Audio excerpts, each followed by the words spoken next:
Well, hello, boys and girls. Welcome to Sunday morning, right around when I feel like 8 o'clock. And last night, I only was just above 50% of my picks, which normally would upset me, but the picks that I actually said that I would bet on came through except for one. So if you varied your picks properly from what I was telling you, and you've made some different combinations, you should have came up with some scratch last night. Um, yeah, I don't mind that so much. So I won't be sending off any Heimies today in apologetics. Plus, it was like I really got behind on my naps doing that. So I'm not sure if I'm going to ever do it again, actually. I got a letter from Terrence Penile in Sioux City, Iowa, who asked me to be more clear on the picks that I would bet on and those I wouldn't bet on. I can do that, sir. I can do that. And I will. Thanks for your subscription, too, because, you got your Vataheimies and your Pearls of Wisdom necklace that you've actually put on for the photo of the letter, which I found awesome. If you would have put on clothes, though, it would have been a little better for me. Anyways, let's go for our Sunday picks, and these are a bitch. I don't usually cuss, but when you're talking about these kind of picks, bitch is the formative word you must use. The Isles versus the Canes. I had the Isles just missing the playoffs this year, and I was just a little bit off. I think the Isles are definitely going to make the playoffs this year. Although when I picked the Isles to just miss the playoffs, I said it completely depends on the progression of Beauvillier, Hosang, and Barzal. And at least on the Barzal front for sure, everything's panning out real well. And the Canes and Ladd's playing better this year, and it's just maybe it's a Doug Waite. Doug Waite's getting the best out of these guys. I don't know what it is. Maybe it's they're trying really hard to keep Tavares there, but they're looking pretty good, and maybe a combination of both. With that being said, I also picked the Canes to make the playoffs this year, and I think this is going to be a really tough game to choose. I think the Canes are going to be playing Ward, though, and I think the Isles are going to be playing Halak. I'm going to take the Isles forward, too, but I wouldn't bet on it. Avs versus the Wings.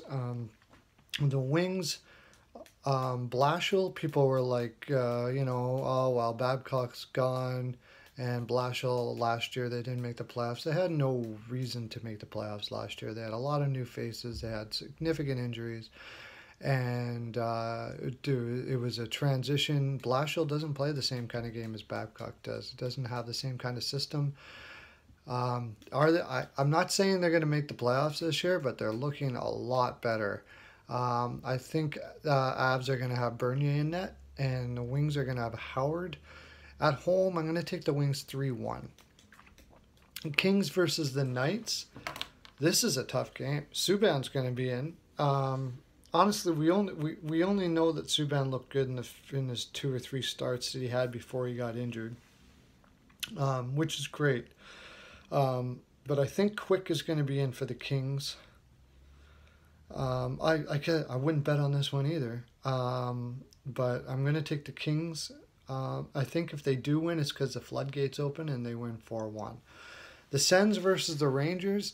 The Rangers are so inconsistent, I just can't bet on them, even though the Sens played last night and they're on the road. Every time I've said the Rangers should win this one, they don't. And I'm going to take the Sens 2-1, but I really wouldn't bet on, I don't think I'd bet on any of these games except for maybe the Wings game this tonight. It's just too tough. And the Panthers and the Ducks. Panthers versus the Ducks. The Ducks are beat up. They're at home. The Panthers are very inconsistent, but Luongo's in net. He can crush it. He could take a game himself. I'm taking the Ducks 3-2, but I wouldn't bet on any of these, boys and girls. I really, really wouldn't. So, by the way, about the Panthers, they made some difficult decisions when they got rid of Marchessault and they got rid of Riley. They're making a point of the type of players that they want on their team, and I think that what's my opinion on that? It's difficult to say. I would probably have not got rid of Marchessault, but I think in the long run they figured that they didn't want to pay a lot of money for one-way players. Riley already had a big contract. Marchessault was probably going to come up with one since he's a 30-goal scorer. And I can understand why they did what they did. Plus, they have brought Dadonov in, who's going to cost a lot of money. So they're looking at the salary structure and what kind of players are going to fit in there.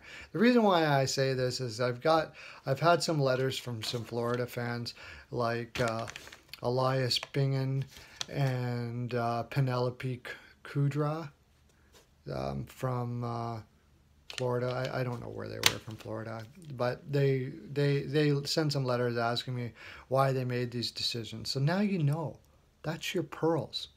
Take them, put them under your pillow, hold them tight. That's all I got for you today. It's my full 42. Full 42%. You know, I don't know if you guys can put out more than 42%. If you do, I'm a little jealous, but I can't, and that's all I've got. Have a great day. Lots of love to ya.